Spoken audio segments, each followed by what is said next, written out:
Hello everyone and welcome to a new video. Today I am reviewing Reynard's Dream, The Three Hares, aka Book 2 in the Three Hares series by Geoffrey Simpson. The author approached me asking me if I wanted a copy of Book 1 and 2 in this series. I got them in exchange for honest reviews, and here we are with my review for Book 2. My Book 1 review is up on my channel, so you can go and check that out. I won't spoil what happens in Book 2 here, but I will talk about some things from Book 1, so like if you don't want to know anything from Book 1, then don't watch this, but I won't like spoil the big happenings in Book 1, I guess. But I kind of need to talk about it to talk about Book 2, I guess.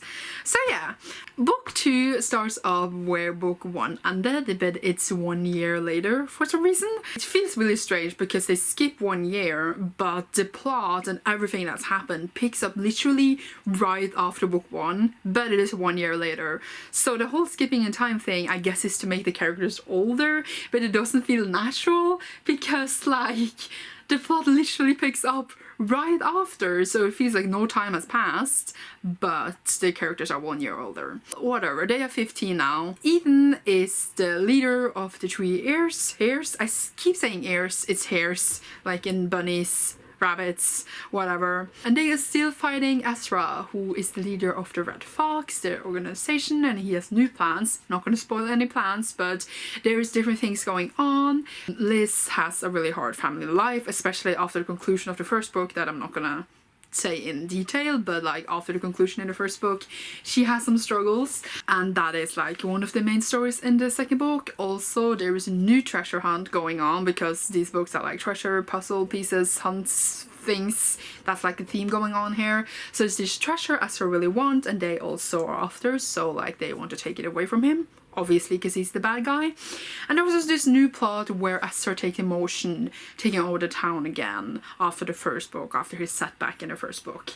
So that's the three main storylines going on. Basically that's all that's going on. But yeah, what did I think about this book? It's really similar to the first book in style, but now we know the characters and we know their abilities to do things, so we just explore more on that. I do like their treasure hunts. So I felt like this in the first book too. I don't know if I said that in my review, but I feel like getting the hints and the clues are like super easy because they solve it in like 3.5 seconds. I don't get why no one else can solve it except them, but they're brilliant kids, I guess. Yay for them. We are also introduced to some new characters like the history teacher and stuff, so that was fine, I guess.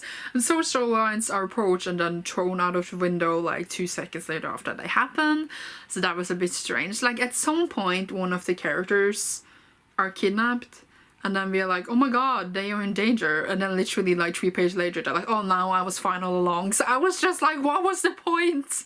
But fine. So the theme going on in this book is that they're fun adventure things where kids kind of need to save the world, but like it's the normal world, and that's fine because I read books where like people need to save the world in a normal world, even though like it's not fantasy, but it's just not done convincingly enough. I just don't get it, why they have to be the one to do everything.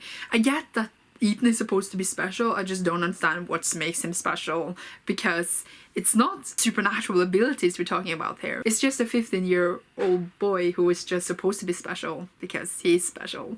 Why? Also, like in the last book his mother had depression, etc., and in this book she was barely there, so that was like not approached at all. His mother was not existent in this book, so I'm a bit sad that there's no like parental relationship at all in this, especially since this book is like for a bit younger people, so it just seems like you can run around and do whatever you want to do.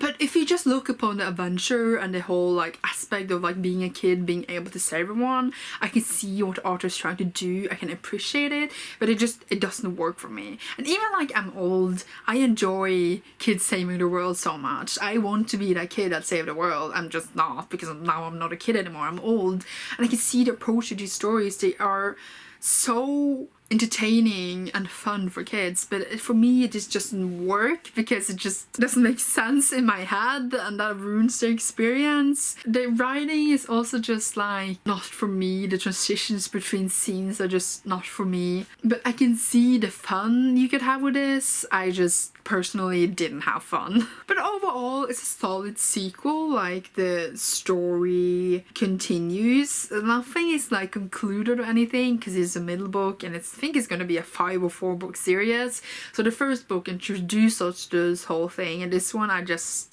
it's just gonna explore more on fighting against this organization. A part of me wanted them to beat the organization like in this book or the last book, so that the 3 hares can focus on new threats, but I guess we're just gonna fight them in all these books. But maybe the author will surprise me and we will fight something else, because I think that would be a lot of fun. In the first book we had a lot of twists and turns, like when everything was revealed it was quite shocking because then we didn't know anything, but here it wasn't really any reveals that were surprising to us.